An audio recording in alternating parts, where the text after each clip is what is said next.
Happy New Year, everybody. My name is Corey, better known as the Seaman, and I want to welcome you to my first edition of the Seaman's Cinema Sitdown in 2023. You guys know 2022 was a rough year for me. The end of it, even more so. I've been kind of in my feels, but with the flipping of the year, I'm trying to flip a new page, get some positivity going. I kind of used my vacation time at the end of the year to just kind of take off from everything. So I didn't post this. We got a little bit of 2022 to cover before we can really enjoy 2023. But this is fun. We get to talk about movies, and these are movies that I thoroughly enjoyed. So let's not waste any more time, man. Why don't you pull up a chair, take a seat? We are getting ready to dive into my favorite or best movies of 2022. And I just say best because I'm going to give you more than 10 spoilers. I always do. But this year, not just 15. I'm going to give you 20.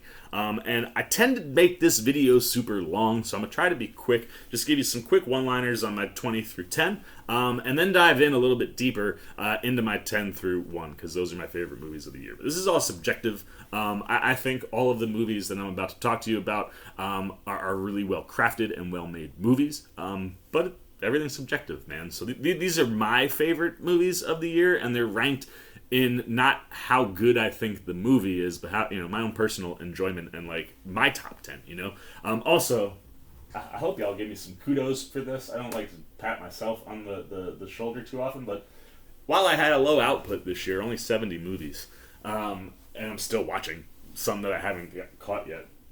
Almost all 70 are here. I want to say it's probably about 90% of the movies I saw. I want to say I left out like a handful because I thought it would be too much to get them crammed into a full screen, and I got them all over. I could have fit them all. So maybe don't give me kudos, but I don't know. I think that's a lot of fun. That's all of those are just all movies I saw, good and bad, ones I liked or didn't like. But anyway, I digress. I want to dive into my favorite movies of the year, and I'm going with 20 because my top 20 this year I just think are all really strong, and some of them are probably movies you haven't seen. So I want to give you some recommendations. So here we go, real quick, 20 through 11. Number 20, Unbearable Weight of Massive Talent. Come on. I mean, Nick Cage playing himself and featuring Pedro Pascal playing a corrupt superfan? Yes, please. 19, Chippendale Rescue Rangers. Kudos to the Disney lawyers for getting the licenses they get here. Ugly Sonic is a huge win. It's a wonderful tribute to animation in general, and it's kind of a modern-day Roger Rabbit. At 18, X. Ty West brings a fresh, fun slasher that definitely knows its horror roots, but does its own thing quite well and is just a good, bloody time. At 17, we got Bodies, Bodies, Bodies. One of the most creative slashers I've seen in a while. Phenomenal cast that has a lot of fun, and it's just a must-watch. At 16, we've got Hellraiser, a perfect new installment from David Bruckner that includes the franchise's full lore and gore in a way that's going to get fans psyched and bring a new audience into this dope horror world. At 15, we've got Prey, arguably the best Predator movie since Predator. Amber Mid-Thunder and her dog kick ass and earn everything that comes in this fantastic installment. At number 14, we've got Black Phone, featuring arguably the villain of the year with Ethan Hawke's Grabber, and standout performances from youngsters Mason Thames and Madeline McGraw. Get it in your watch list. At 13, The Banshees of Inisherin, fantastic reunion for McDonough, Farrell, and Gleason, and while it's not quite on an In Bruges level, this clever script is going to stay with you and make you think well after the movie. At 12, The Menu, another fresh and clever thriller that matches Ralph Fiennes and Anya Taylor-Joy against each other like a fine wine to pair with this delicious movie. I'm sorry, I couldn't help myself with that one. But to close out the honorable mentions, number 11, Violent Night. I wish it was in my top 10 because David Harbour's Badass Santa movie isn't just Die Hard meets Home Alone. It's a downright fun time and a fantastic Christmas movie. It's just not for your kids. And there you have it, this year's honorable mentions. And now we can get into the top 10. And if you were wondering, what are you looking at over here, Seaman? I'm telling you, Letterboxd. Letterboxd. Get it? You can just rank movies, TV shows. You can create lists. I can now, as I see movies, just start a 2023 list. It's really great. Helped me tremendously when it came to rankings this year. But now we can finally get into our top 10, and we start with Wakanda Forever. Ryan Coogler and co. just do the impossible here. They deliver a movie that, for me, I think is almost as strong, if not as strong, as the original. This is a movie that, personally, it might not be on other people's top 10, but had to be on mine. They take the passing of T'Challa and they give it to us so that we can kind of say adieu to Chad Boseman in a really respectful way. That is a death that really impacted me a lot, and the way that they honor him is so beautiful. But they also found a way, or where the setting, I'm sorry, for this one is a year after the death, which is right about when I saw it, about a year off from my sister. So a lot of personal connections with this one, but I thought the way that they honored Chad was wonderful. How they handled the T'Challa stuff, I thought really worked and gives them multiple options now. You know, they could go a couple different routes with that character, but I think we'll definitely see more T'Challa as we go forward, just not Chad Boseman's. Outside of that, I mean, like I said, you honored the legacy, but then you gave a really, really solid story that means a lot to this part of the MCU and introduces Namor, in a way that was really awesome. Like, people who aren't familiar with him got a really excellent taste from Tenoch Huerta's performance. Speaking of performances, Oscar-worthy from Angela Bassett in this one. She is a powerhouse, and like, oh man, if that woman doesn't make you cry in this movie, I don't think you're human. But also Letitia Wright, man, she deserves big ups in this one to carry this franchise after the loss of Chadwick Boseman. She did a really good job. If you needed to do another Black Panther movie, I think she could be the lead. How she handles herself, specifically with the emotions in this one, was fantastic. Winston Duke's M'Baku got a little bit more time, but I need more from him. But that was just an excellent movie for me, and an easy top 10, just with everything that I was going through. That is a personal connection that I'll have with that movie forever. You move into number 9 now. We're looking at Nope. I said this to my friend the other day. Pretty sure that no matter when Jordan Peele makes a movie, it'll always be in my top 10, because that dude is just a master craftsman, and that's what I really love and live for. You'll see these top 10s really lean more into the creators than the performers. And Jordan Peele is just somebody who looks at horror through a lens that I love so much. It's so fascinating, and whether the movie hits for you or not, the craftsmanship around this one, like I've always said, Get Out is writing. Like, let me flex my writing skills, the best thing he's ever written. Us is flexing those directorial skills. I've watched that movie so many times, and just the way that he's able to constantly, specifically in that movie, flaunt the answer to the riddle right in your face, and you don't see it. That stuff's just amazing. And Nope is his blockbuster. You know, this is the big movie, you know, and the fact that the concept around this one is spectacle, and that's where he focuses, what he has to say about spectacle, how he builds that into the movie, and what they do. I mean, like, the genius of this one is Peele used everything, marketing, whatever it was. I mean, I saw that first trailer, and they showed you the UFO, and you were like, oh my god, we're getting a UFO movie from Jordan Peele, and they're not even hiding it. And then, spoilers, if you haven't seen Nope, you get into the movie, and the UFO is the alien.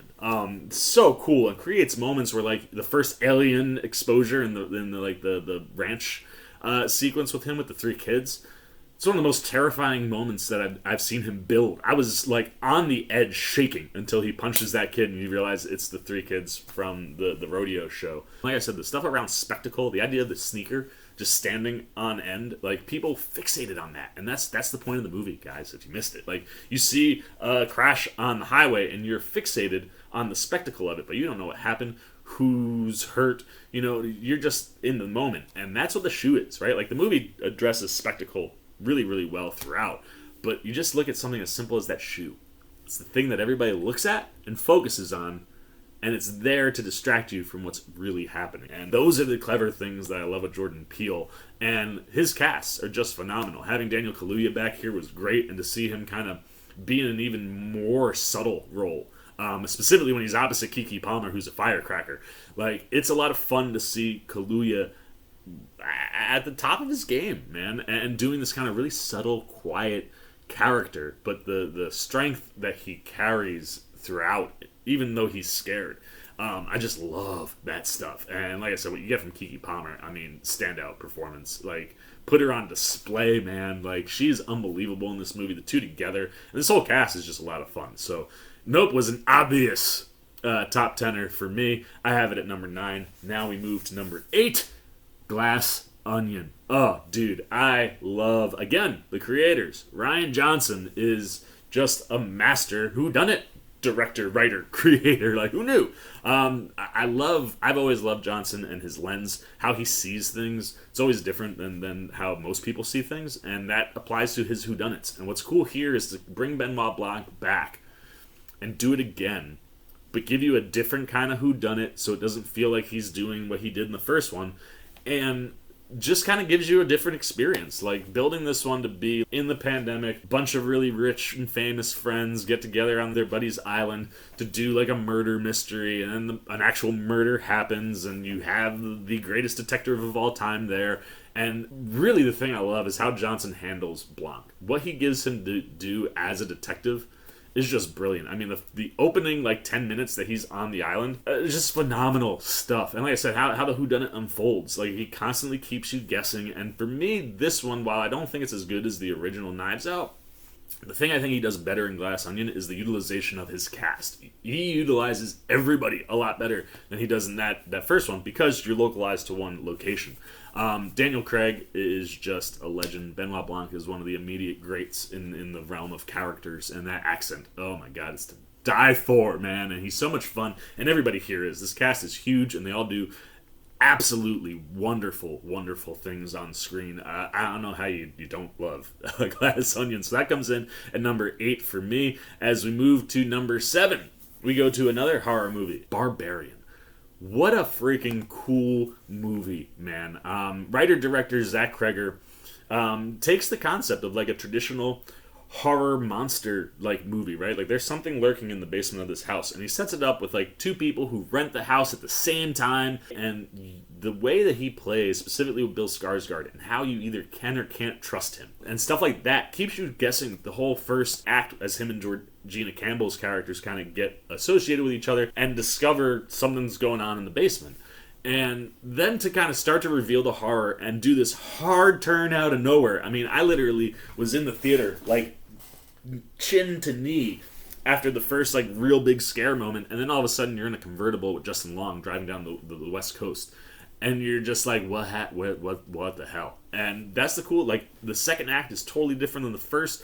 And they come together in the third in a way where you get this really suspenseful, thrilling horror movie that's both scary, but also really, really fun. Like, for me, this was probably the scariest movie I saw all year. It made me jump the hardest.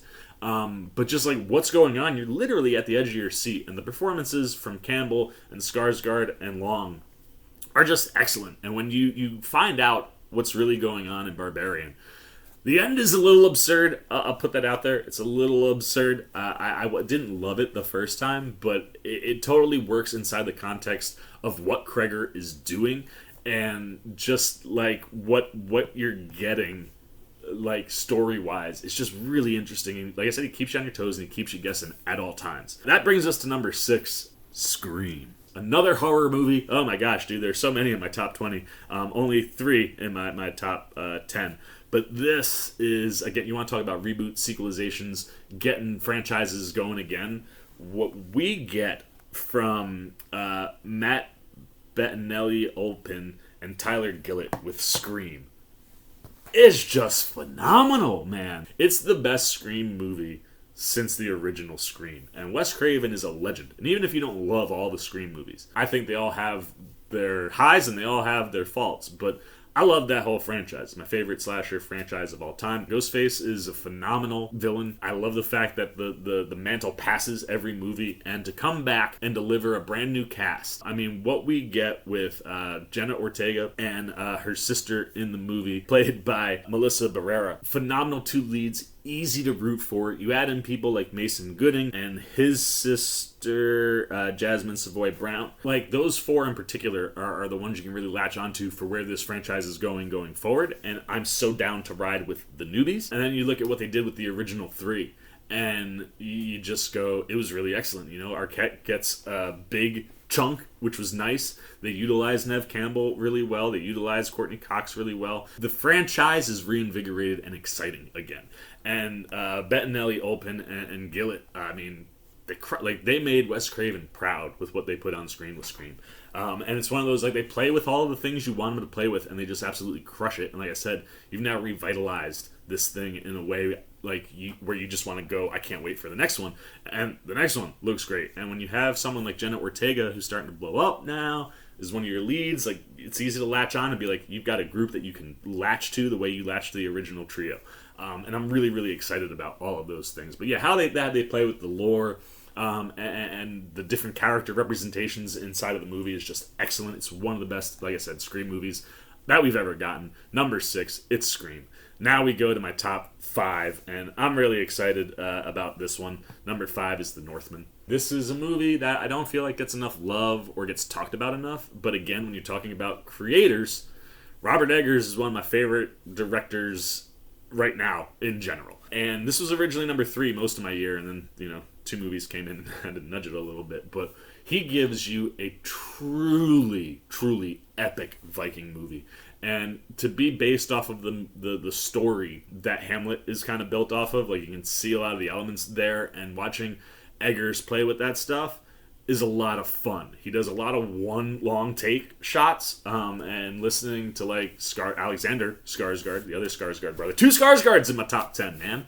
Love that. Like to hear him talk about like the training and how tough it was and how locked in. You didn't have time to break character or have a missed take because you were ruining 10-15 minutes of footage, and every single one of those really kind of just throw you into the world. Eggers was very vocal about talking about how this is the most historically accurate Viking movie of all time, and just seeing that world and living in it was a lot of fun for me.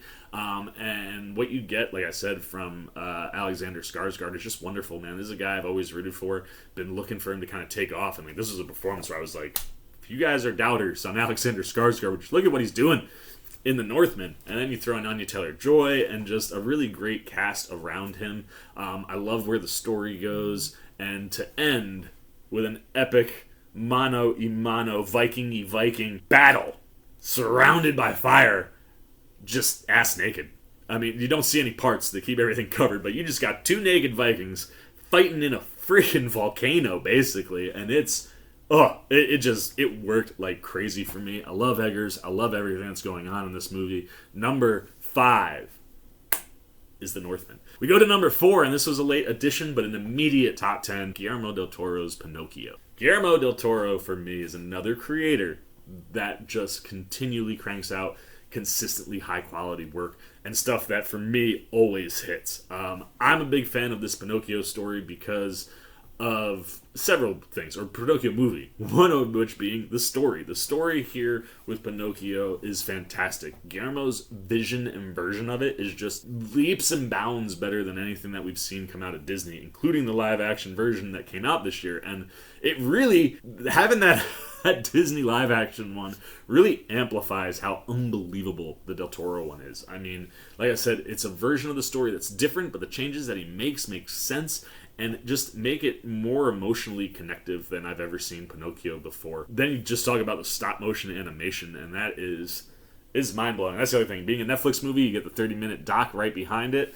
Seeing the behind-the-scenes stuff, unbelievable. Like, the scale, the giant sizes of Pinocchio to the little sizes of things that they had to use is just wonderful, man. And kind of getting to see the world, and that world in particular, come to life from Guillermo's mind. I mean, the utilization of life and death and the conversations and things that he's having is just wonderful. And one of the other things I really love, and this is where you get the behind-the-scenes stuff, but I adored the fact that he had the animators act out the scenes before they would animate them. So usually your actors will do stuff like that for animation stuff where you're doing mocap.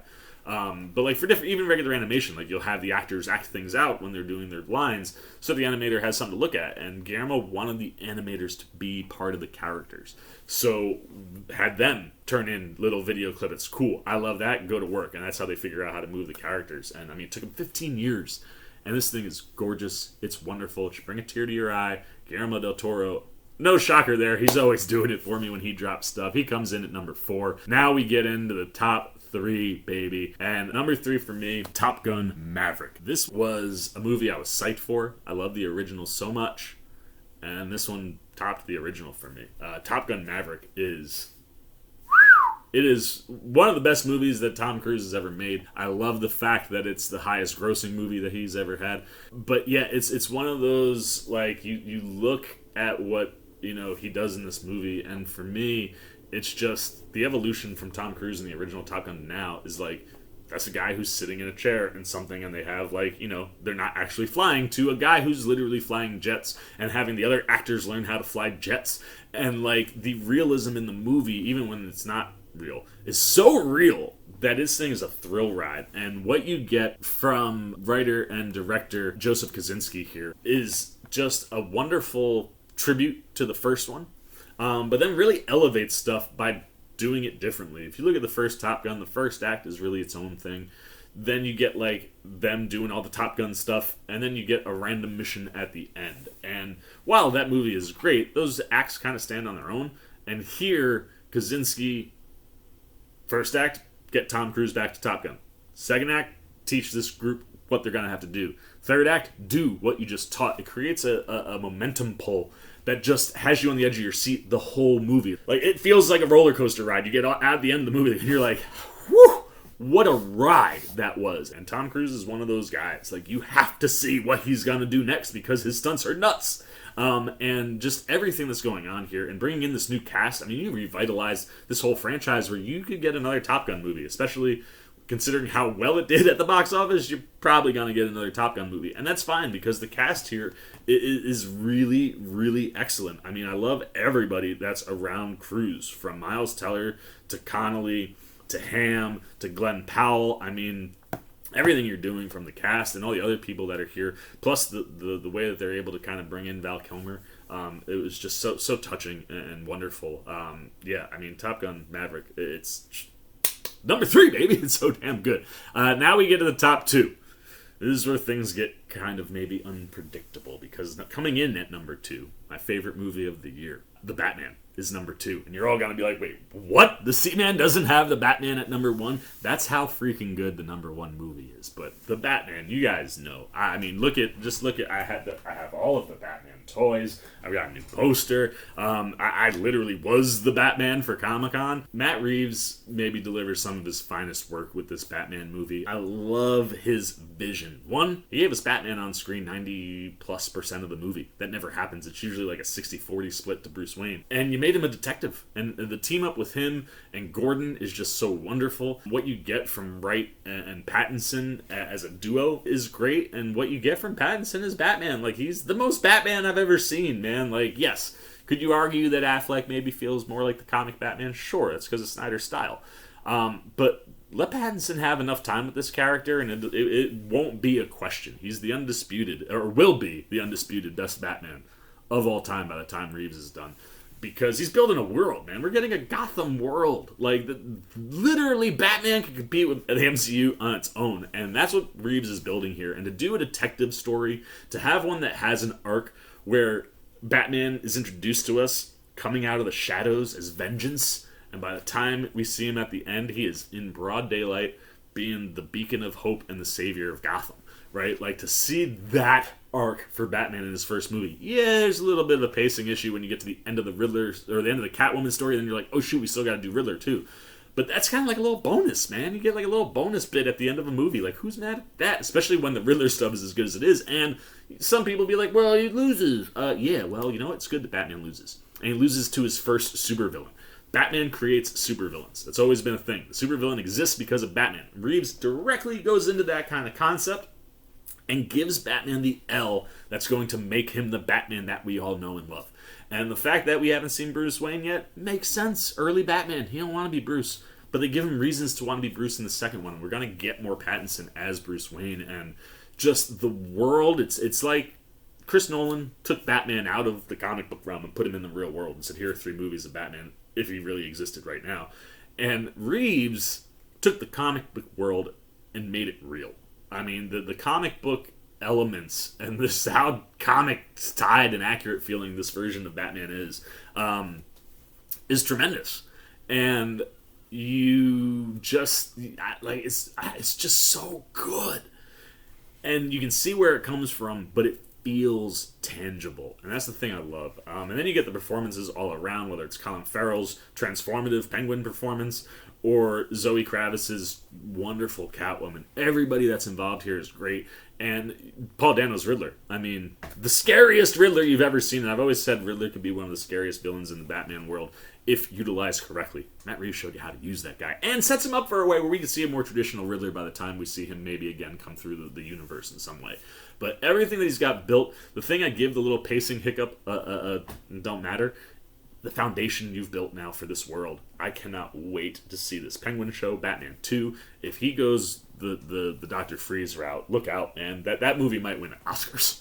Like, oh, especially if you get Giancarlo Esposito to play Dr. Freeze, like, sign me up. I'm here for everything that Matt Reeves and Robert Pattinson do. I hope they, as a team, are just down to bring Batman to life. Being that they're true Batman fans kind of makes you feel hopeful in that realm, but we'll see. Pattinson said he'll do as many of these as Reeves does that are, if the scripts are as good as what this one was. And with Matt Reeves, I would expect these to be pretty awesome. So I'm pumped for the Batman world, but he is number 2 on my list this year, which kind of took me aback. But number 1, Everything, Everywhere, All at Once. Michelle Yeoh, she's dead center. She's the biggest thing on that image. It's the only giveaway probably on that screen. But what you get from Daniels, that is the directing duo of Daniel Kwan and Daniel Scheinert. Man, like, these guys are really, really fascinating creators.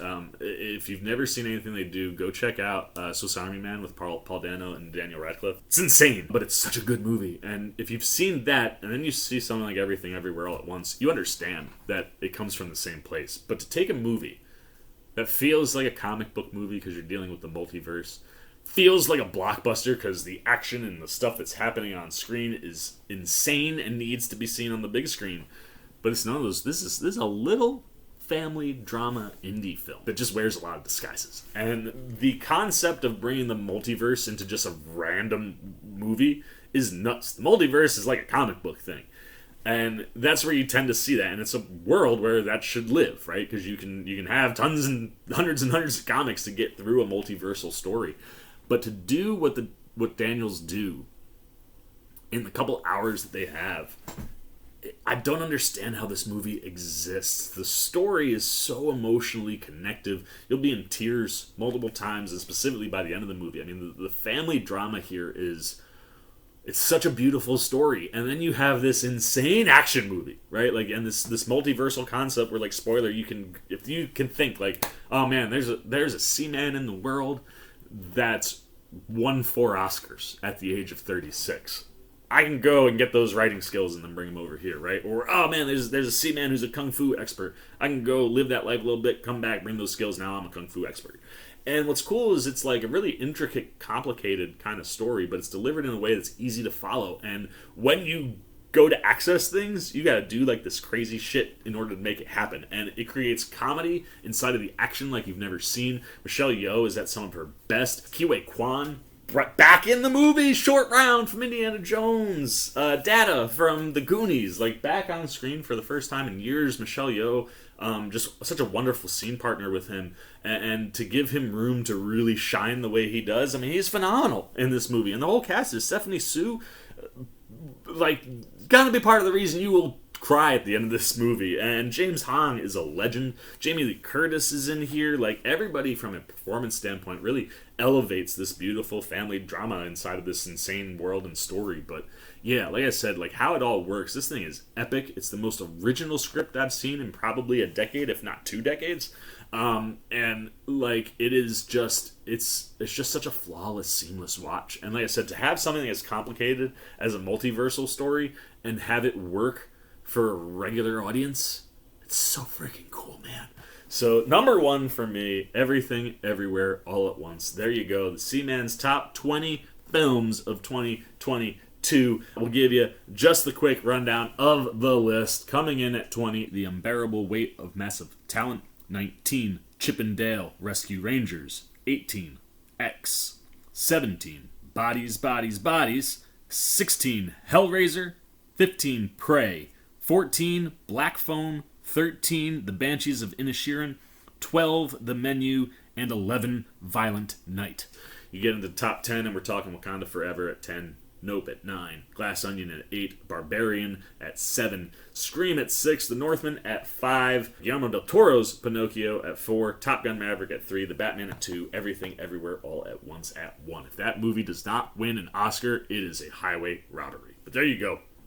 Seaman's best movies of 2022. I didn't watch as many as I usually do, but I loved everything I watched. Didn't keep the video under 20, but 35 is not bad considering how many movies we just talked about. So hopefully you guys have given a listen to everything. Obviously, everything is listed down below in the description. You can jump around, use those chapter markers if you're reading. If you're listening to that now, I probably should have put that at the top of the video, but you guys know how it works. I had a lot of fun with 2022. As far as movies go, it was one of the few positive outlets I had going for me all year. Love the movies. It's always a wonderful escape, and there were some really phenomenal movies to escape to this year, specifically in the realm of horror. I mean, the fact that I've got 1, 2, 3, 4, 5, 6, 7. There's like 7 legit, up to 9 if you count some of the sci-fi thriller things. Like 9, almost half of it is horror thriller related. That's so much fun for me, man. What a great year in the movies for 2022. That's it for me. We'll talk about the not great movies from 2022 in a different video, my least favorite of the year. Just because, those movies had issues. And sometimes going back and watching the bad movies, or what people perceive to be bad films, is a lot of fun. And, it's just one of those things like, every movie is for someone, even though not every movie is for everyone. So there's always a audience out there. I hate saying like worst movies, but my least favorite. We'll talk about those as well. But yeah, for my most favorite, there you go. You got all of them. Now I'm gonna shut up. I want to know, what are your favorite films from 2022? What would be in your top 10 or your top 20? How far off is my list from yours? What things popped into my list that surprised you? What things were there where you're like, nailed it, great job, Seaman. Anything you got, man, whether you like my list or you don't like my list, hey, it's all subjective, it's all love. But anything you got, man, good, bad, indifferent on any movie and just general movies in 2022. Let me know your thoughts. Put them down below in the comments section. Look forward to talking to you down there. As always, if you enjoyed this video, please give me a thumbs up. And if you're new, you want to come hang out with Seaman anytime we're talking movies, TV, trailer, reactions, you want to see what else I got from my least favorite movies of 2022 to my most anticipated of 2023, you just want to show a little love and support, well, hey, come join C-Maniac Nation. You can do all those things simply by jumping over there, hitting that subscribe button, hit that little bell if you want those alerts. And until next time, for the C-Man Cinema Sit Down, I've been the C-Man. I'm signing off. Peace. Oh, you guys are still here. You snuck up on me. You must be looking for more of this guy. Well, I got 2 video options for you, man. Right up here and right over here. And if you want all those C-Man goodies, well, hey, come join the squad right on over there, and I'll catch you on the next one.